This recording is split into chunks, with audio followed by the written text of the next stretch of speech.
Hi kitchen recipes in മലയാളത്തിലോട്ട് എല്ലാവർക്കും സ്വാഗതം. ഇന്ന് ഞാൻ നിങ്ങൾക്ക് ഷെയർ ചെയ്യുന്നത് ചില്ലി ചിക്കൻ്റെ റെസിപ്പിയാണ്. ഇതിൻ്റെ ലിസ്റ്റ് ഓഫ് ഇൻഗ്രീഡിയൻസ് താഴെയുള്ള ഡിസ്ക്രിപ്ഷൻ ബോക്സിലും ഞാൻ കൊടുത്തിട്ടുണ്ട്. 2 വലിയ ചിക്കൻ ബ്രസ്റ്റിൻ്റെ കഷ്ണങ്ങൾ ഞാൻ എടുത്തിട്ടുണ്ട്. ചെറിയ കഷ്ണങ്ങളാക്കി അരിഞ്ഞതിന് ശേഷം നന്നായിട്ട് കഴുകി വെള്ളമെല്ലാം കളഞ്ഞതിന് ശേഷം ഞാനിവിടെ എടുത്തു വെച്ചേക്കുവാണ്. അപ്പം മെഷറിംഗ് കപ്പിൽ ഏകദേശം 2.5 കപ്പ് വരുന്നുണ്ട് കേട്ടോ ചിക്കൻ്റെ കഷ്ണങ്ങൾ. ഇതിലോട്ട് ഞാൻ ഒരു കോഴിമുട്ട ഇട്ട് കൊടുക്കുവാണ്. നല്ല റെഡ് കളർ കിട്ടാൻ വേണ്ടിയിട്ടാണ് ഞാനൊരു ചെറിയൊരു ടീസ്പൂൺ കാശ്മീരി മുളക് പൊടി ചേർത്ത് കൊടുക്കുന്നത്. ചില്ലി ചിക്കൻ എപ്പോഴും കളർ ഉപയോഗിക്കാണ്ടിരിക്കണമെങ്കിൽ കാശ്മീരി ചില്ലി പൗഡർ തന്നെ ചേർത്ത് കൊടുക്കണം. സാധാരണ മുളക് പൊടിക്കൊന്നും ഇത്ര കളർ കിട്ടില്ല. ഞാനിവിടെ ഒരു ചെറിയ ടീസ്പൂണാണ് ചേർത്ത് കൊടുക്കുന്നത്. അപ്പോൾ പിന്നെ നമുക്ക് ആർട്ടിഫിഷ്യൽ കളറൊന്നും ചേർക്കേണ്ട ആവശ്യം വരില്ല. 1 ടേബിൾ സ്പൂൺ റെഡ് ചില്ലി സോസും കൂടി ചേർത്ത് കൊടുക്കണം. സോയ സോസ് 1/2 ടേബിൾ സ്പൂൺ ആണ് ചേർത്ത് കൊടുക്കുന്നത്. 2 ടേബിൾ സ്പൂൺ കോൺഫ്ലവർ ചേർത്ത് കൊടുക്കണം. ഇതിൻ്റെ കൂടെ 1 ടേബിൾ സ്പൂൺ മൈദയും കൂടെ ചേർത്ത് കൊടുക്കുക. ആവശ്യത്തിന് കുരുമുളക് പൊടിയും കൂടെ ചേർത്ത് കൊടുക്കണം.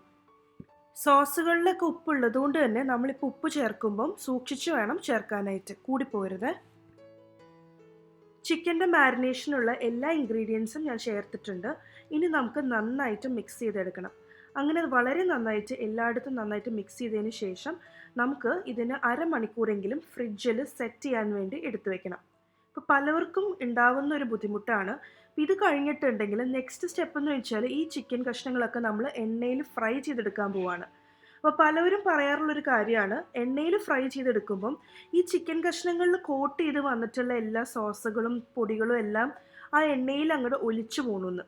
ഫ്രിഡ്ജിൽ വെച്ചാൽ പോലും ഇത് തന്നെയാണ് അവസ്ഥ എന്ന് പലവരും പറയാറുണ്ട്. പക്ഷേ ഞാൻ ഈ പറഞ്ഞിട്ടുള്ള റെസിപ്പി കറക്റ്റായിട്ട് ഫോളോ ചെയ്യുകയാണെങ്കിൽ ഒരു തുള്ളി പോലും നിങ്ങളുടെ എണ്ണയിൽ ഒലിച്ചു പോവില്ല. കറക്റ്റായിട്ട് ഞാൻ പറയണ പോലെ സോസുകളും പൊടികളും ചേർക്കുക. എന്നിട്ട് അരമണിക്കൂർ ഫ്രിഡ്ജിൽ സെറ്റ് ചെയ്ത് വെച്ചിട്ടാണ് വറുക്കണമെങ്കിൽ നല്ല നീറ്റായിട്ട് നിങ്ങൾക്ക് നിങ്ങളുടെ ചിക്കൻ കഷ്ണങ്ങൾ വറുത്ത് കിട്ടും. ചില്ലി ചിക്കൻ്റെ ഗ്രേവിയിലോട്ടുള്ള സോസ് നമുക്ക് റെഡിയാക്കാം. അപ്പോൾ ഇതിലൊരു ചെറിയൊരു ടിപ്പുണ്ട്. ആ ടിപ്പ് ഞാൻ ഈ സോസ് ഉണ്ടാക്കുന്നതിൻ്റെ അവസാന ഭാഗം ഞാൻ പറഞ്ഞുതരാം കേട്ടോ.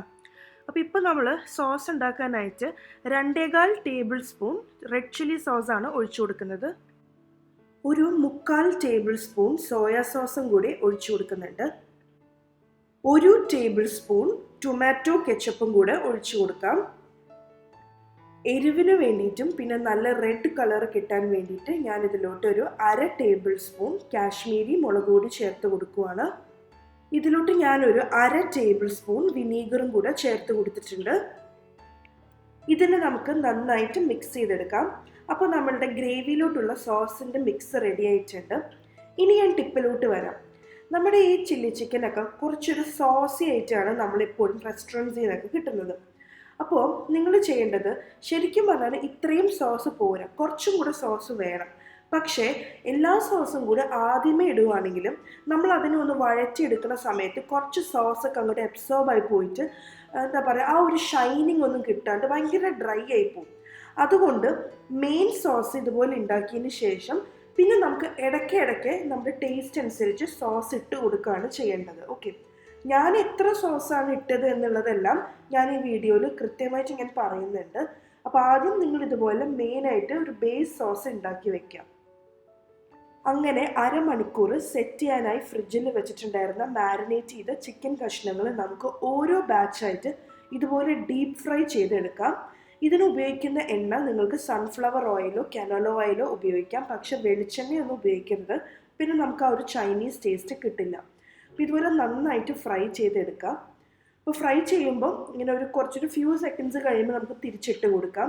അതുപോലെ തന്നെ നമ്മളുടെ മാവ് കുറച്ചെടുത്ത് ഇതിൻ്റെ മുകളിലോട്ട് ഇങ്ങനെ ഇട്ട് കൊടുക്കാം. വേണമെങ്കിൽ കുറച്ച് മാവ് ലൂസായിട്ട് ഇങ്ങനെ നമ്മുടെ ആ ഒരു പാത്രത്തിൽ കിടക്കുന്നുണ്ടെങ്കിൽ ചെറുതായിട്ട് മുകളിൽ ഇങ്ങനെ ഇട്ട് കൊടുക്കാം ഓരോ കഷ്ണത്തിൻ്റെയും. എന്നിട്ട് ഇതുപോലെ നമുക്ക് മറിച്ചും തിരിച്ചും ഇട്ട് കൊടുക്കാം. ഒരു മീഡിയം ഫ്ലെയിമിലിട്ടിട്ട് വേണം ഇത് വറുത്തെടുക്കാനായിട്ട്. ഏകദേശം ഒരു 5-6 മിനിറ്റൊക്കെ ആകുമ്പോഴേക്കും ഒരു പീസ് ചിക്കൻ എടുത്ത് നമുക്കൊന്ന് ടേസ്റ്റ് ചെയ്ത് നോക്കാം. ഉൾഭാഗമൊക്കെ നന്നായിട്ട് വെന്തോ നോക്കാം. കാരണം ഒരുപാട് നേരിട്ട് ഇങ്ങനെ റബ്ബർ പോലെ ആവണ വരെ അങ്ങനെ ഇട്ട് വറുത്തിട്ടുണ്ടെങ്കിൽ ചില്ലി ചിക്കൻ ഭയങ്കര എന്താ പറയുക, ഭയങ്കര വിറങ്ങി വെച്ചുകൊണ്ടിരിക്കും, നമുക്കൊരു ടേസ്റ്റ് കിട്ടില്ല. അതുകൊണ്ട് ഒരു 5-6 മിനിറ്റ് കഴിയുമ്പോൾ തന്നെ ഒന്ന് നോക്കുക. അപ്പോൾ കുക്കായിട്ടുണ്ടെങ്കിലും നമുക്കിത് വേറൊരു പാത്രത്തിലോട്ട് മാറ്റി വയ്ക്കാം, ഒരു ടിഷ്യൂലോട്ട് മാറ്റി വയ്ക്കാം. ഇപ്പോൾ ഇത് കാണുമ്പോൾ തന്നെ മനസ്സിലാവും ഈ ഓയിലിലോട്ട് ഒരു തുള്ളി ബാറ്റർ പോലും വീണിട്ടില്ല. അത്രയും പെർഫെക്റ്റ് ആയിട്ടുള്ള റെസിപ്പിയാണ് ഞാൻ നിങ്ങൾക്കിന്ന് പറഞ്ഞു തരുന്നത്. വേറൊരു പാനിലോട്ട് കുറച്ചും കൂടി എണ്ണ ഒഴിച്ചു കൊടുക്കണം. ഒരു ചെറിയ കഷ്ണം ഇഞ്ചി, 2 പച്ചമുളക്, 2 വലിയ വെളുത്തുള്ളി, ചെറിയ വെളുത്തുള്ളി ആണെങ്കിൽ 3 എണ്ണം വരെ എടുക്കാം. ഇതെല്ലാം ചെറുതാക്കി അരിഞ്ഞതാണ്. ഇതൊന്ന് ജസ്റ്റ് ഒന്ന് ഇതുപോലെ അങ്ങോട്ട് മീഡിയം ലോ ഫ്ലെയിമിലിട്ടിട്ട് ഇളക്കി കൊടുക്കുക. ഒരു വലിയ സവോളയും ഒരു മീഡിയം സൈസ്ഡ് ക്യാപ്സിക്കവും ഇതുപോലെ ചെറിയ സ്ക്വയർ കഷ്ണങ്ങളാക്കി അരിഞ്ഞതാണ് ഞാൻ ചേർത്ത് കൊടുക്കുന്നത്. നമ്മൾ റെസ്റ്റോറൻറ്റ്സിലൊക്കെ സാധാരണ ഈ ഒരു ഷേപ്പിലല്ലേ കണ്ടുവരാറ്. അപ്പോൾ ഇതുപോലെ നമ്മൾ അരിഞ്ഞെടുക്കുക. എന്നിട്ട് നമുക്കൊരു മീഡിയം ലോ ഫ്ലെയിമിലിട്ടിട്ട് ഇതുപോലെ അങ്ങോട്ട് ഇളക്കി കൊടുക്കുക. ഇതിൻ്റെ കളറ് ബ്രൗൺ ഒന്നും ആകാൻ വേണ്ടി വെയിറ്റ് ചെയ്യണ്ട. ജസ്റ്റ് ഒന്ന് മീഡിയം ഫ്ലെയിമിലിട്ടിട്ട് ഇതുപോലെ അങ്ങോട്ട് ഇളക്കിയെടുക്കുക. തയ്യാറാക്കി വെച്ചിട്ടുള്ള സോസിൻ്റെ മിക്സ് ഞാൻ ഇട്ട് കൊടുത്തിട്ടുണ്ട്. ഇതിലോട്ട് ഞാനൊരു നുള്ള് പഞ്ചസാര ചേർത്ത് കൊടുക്കുവാണ്. കണ്ടില്ലേ, 1/4 ടീസ്പൂൺ പോലും ഇല്ല, അത്രയും കുറവ് മതി. എന്നാൽ ഈ പഞ്ചസാര ചേർക്കാണ്ടിരിക്കാനും പാടില്ല, കാരണം നമ്മൾ ഇതിലോട്ട് ഒരുപാട് സോസുകൾ ചേർക്കുന്നുണ്ട്. അപ്പോൾ എല്ലാ സോസിൻ്റെയും ടേസ്റ്റ് വന്നിട്ട് ഒരു കുത്തൽ വരും നമ്മളുടെ ഈ ഒരു ചില്ലി ചിക്കനിൽ. അതൊരു ടേസ്റ്റ് ഉണ്ടാവില്ല. പക്ഷെ നമ്മൾ ഈ ഒരു കുറച്ച് പഞ്ചസാര ചേർക്കുവാണെങ്കിൽ എല്ലാ സോസുകളുടെയും ടേസ്റ്റ് നല്ല വെൽ ബാലൻസ്ഡ് ആയിരിക്കും. നല്ല പെർഫെക്റ്റ് റെസ്റ്റോറൻറ്റിൽ നിന്ന് കിട്ടുന്ന അതേ രുചിയിൽ തന്നെ നമുക്ക് തയ്യാറാക്കിയെടുക്കാൻ പറ്റും. അതുപോലെ അങ്ങോട്ട് ഇളക്കി കൊടുക്കുക. നേരത്തെ വറുത്ത് വെച്ചിട്ടുള്ള ചിക്കൻ്റെ കഷ്ണങ്ങളും കൂടെ ഞാനിപ്പം ചേർത്ത് കൊടുത്തിട്ടുണ്ട്. എന്നിട്ട് നമുക്ക് നന്നായിട്ട് ഇതിനെ അങ്ങോട്ട് മിക്സ് ചെയ്തെടുക്കാം. ഇതിലോട്ട് 1/2 കപ്പ് ചൂടുവെള്ളം ഒഴിച്ചു കൊടുക്കാം. എന്നിട്ട് ഒന്ന് മിക്സ് ചെയ്തെടുക്കാം. നമുക്ക് ചെറിയൊരു ഗ്രേവി കിട്ടാൻ വേണ്ടിയിട്ടാണ് ഞാൻ ഈ ചൂടുവെള്ളം ഒഴിച്ചു കൊടുക്കുന്നത്. അപ്പോൾ കുറച്ച് കഴിഞ്ഞിട്ട് ഗ്രേവി പോരാൻ തോന്നുവാണെങ്കിൽ കുറച്ചും കൂടെ ചൂടുവെള്ളം നമുക്ക് ഇടയ്ക്ക് ഒഴിച്ചു കൊടുക്കാം. 1 ടീസ്പൂൺ റെഡ് ചില്ലി സോസും 1 ടേബിൾ സ്പൂൺ ടൊമാറ്റോ കെച്ചപ്പും കൂടെ ഞാൻ ഒഴിച്ചു കൊടുത്തിട്ടുണ്ട്. ഞാൻ നേരത്തെ പറഞ്ഞല്ലോ, നമ്മൾ ഇടയ്ക്ക് വെച്ചിട്ട് കുറച്ചും കൂടെ നമ്മൾ സോസുകൾ ഒഴിച്ചു കൊടുക്കണം. എന്നാൽ മാത്രമാണ് നമുക്ക് ആ ഒരു ഗ്ലോസി ഫിനിഷും ശരിക്കും റെസ്റ്റോറൻറ്റിൽ നിന്ന് കിട്ടുന്ന ആ ഒരു ലുക്ക് കിട്ടുള്ളൂ എന്ന്. അതുകൊണ്ടാണ് ഞാൻ ഇപ്പോൾ കുറച്ചും കൂടെ സോസ് ഒഴിച്ചു കൊടുത്തിട്ടുള്ളത്. 1/2 ഗ്ലാസ് ചൂടുവെള്ളം കൂടെ ഒഴിച്ചു കൊടുത്തിട്ടുണ്ട്. കുറച്ചും കൂടെ ഗ്രേവി കിട്ടാൻ വേണ്ടിയിട്ടാണ്. അപ്പോൾ നിങ്ങളും ചൂടുവെള്ളം ചേർക്കുമ്പം എത്രത്തോളം ഗ്രേവി വേണം അതനുസരിച്ച് വേണം ചൂടുവെള്ളം ഒഴിച്ചു കൊടുക്കാനായിട്ട്. ഇതുപോലെ അങ്ങോട്ട് മിക്സ് ചെയ്തെടുക്കാം. പിന്നെ നമ്മൾ എത്ര വെള്ളം ഒഴിച്ചാലും അതൊന്ന് കുറുകി വരണം, വെള്ളം പോലെ കിടക്കാൻ പാടില്ല. പിന്നെ നമ്മൾ ഈ ചിക്കനെല്ലാം കോൺഫ്ലവറും മൈദയിലിട്ട് വറുത്തതുകൊണ്ട് തന്നെ ഈ വെള്ളം പെട്ടെന്ന് തന്നെ കുറുകി വരികയും ചെയ്യും. ചിക്കൻ ഓൾമോസ്റ്റ് റെഡിയാണ്. അപ്പോൾ ഈ സമയത്ത് നമുക്ക് 1 ടീസ്പൂൺ റെഡ് ചില്ലി സോസും 1 ടേബിൾ സ്പൂൺ ടൊമാറ്റോ കെച്ചപ്പും കൂടെ ഒഴിച്ചു കൊടുക്കാം. അത്രയേ ഉള്ളൂ. ഇനി നമുക്കിതിനെല്ലാം നന്നായിട്ട് മിക്സ് ചെയ്തെടുക്കാം.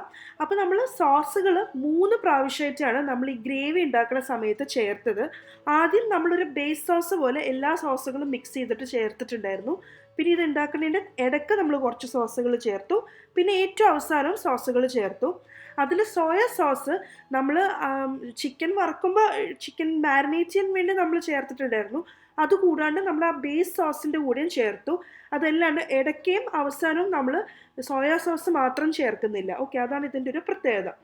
അപ്പോൾ ഇത്രയേ ഉള്ളൂ. നമുക്ക് നന്നായിട്ട് മിക്സ് ചെയ്തെടുക്കാം. മിക്സ് ചെയ്തെടുത്തിട്ട് ഏറ്റവും ലാസ്റ്റ് സ്റ്റെപ്പായിട്ട് ഒരു 30 മുതൽ 40 സെക്കൻഡ് വരെ നമുക്ക് ഹൈ ഫ്ലെയിമിലിട്ടിട്ട് നമുക്ക് ഈ ചില്ലി ചിക്കൻ ഒന്ന് ജസ്റ്റ് ഒന്ന് കണ്ടിന്യൂസ് ആയിട്ട് ഇതുപോലെ അങ്ങോട്ട് ഇളക്കിയെടുക്കാം. ഈ റെസ്റ്റോറൻറ്റ്സിലൊക്കെ അവരിങ്ങനെ ചെയ്യുന്നത് ഞാൻ കേട്ടിട്ടുണ്ട് കേട്ടോ. ഹൈ ഫ്ലെയിമിലിട്ടിട്ട് ഏറ്റവും അവസാനം ഇങ്ങനെ ചെയ്യാൻ, അതും ഒരു പ്രത്യേക ഒരു ഫ്ലേവർ തരാൻ വേണ്ടിയിട്ടാണ്. അവർ 30-40 സെക്കൻഡ് മാത്രം ചെയ്താൽ മതി. പിന്നെ ഇതിൽ കുറച്ച് സ്പ്രിംഗ് ഓണിയൻസിൻ്റെയും കൂടെ കുറവുണ്ട്. അപ്പോൾ നിങ്ങൾക്ക് സ്പ്രിംഗ് ഓണിയൻസ് കിട്ടുവാണെങ്കിൽ അതും കുറച്ച് അരിഞ്ഞിട്ടാൽ സൂപ്പറായിരിക്കും. അപ്പോൾ ഇത്രയേ ഉള്ളൂ കാര്യം.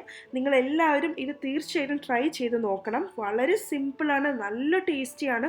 നിങ്ങൾക്ക് റെസ്റ്റോറൻറ്റിൽ നിന്ന് കഴിക്കണേലും ടേസ്റ്റിയായി ശരിക്കും പറഞ്ഞാൽ വീട്ടിലുണ്ടാക്കി കഴിക്കാൻ പറ്റും. അത്ര സിമ്പിളാണ്. ഞാൻ പറഞ്ഞിട്ടുള്ള സ്റ്റെപ്സ് എല്ലാം അതുപോലെ തന്നെ കൃത്യമായിട്ട് ചെയ്താൽ നിങ്ങൾക്ക് ഷുവറായിട്ടും വളരെ ടേസ്റ്റി ആയിട്ടുള്ള ചില്ലി ചിക്കൻ തയ്യാറാക്കിയെടുക്കാൻ പറ്റും. ആദ്യമായിട്ടാണ് എൻ്റെ ചാനൽ വരുന്നതെങ്കിൽ നിങ്ങൾക്ക് എൻ്റെ റെസിപ്പീസ് എല്ലാം ഇഷ്ടപ്പെട്ടിട്ടുണ്ടെങ്കിൽ താഴെയുള്ള red colour subscribe button click ചെയ്യാൻ മറക്കരുത്. അതിൻ്റെ തൊട്ടടുത്തിൻ്റെ ചെറിയൊരു ബെല്ലൈക്കൺ ഉണ്ട്, അതും കൂടെ ക്ലിക്ക് ചെയ്താൽ മാത്രമായിരിക്കും ഞാൻ എപ്പോൾ ഒരു പുതിയ വീഡിയോ അപ്ലോഡ് ചെയ്യുമ്പോഴും നിങ്ങൾക്ക് നോട്ടിഫിക്കേഷൻ കിട്ടും. നിങ്ങൾക്ക് ഈ വീഡിയോ ഇഷ്ടപ്പെട്ടിട്ടുണ്ടെങ്കിൽ ലൈക്ക് ചെയ്യാനും ഷെയർ ചെയ്യാനും മറക്കരുത്. Thank you so much for watching. By.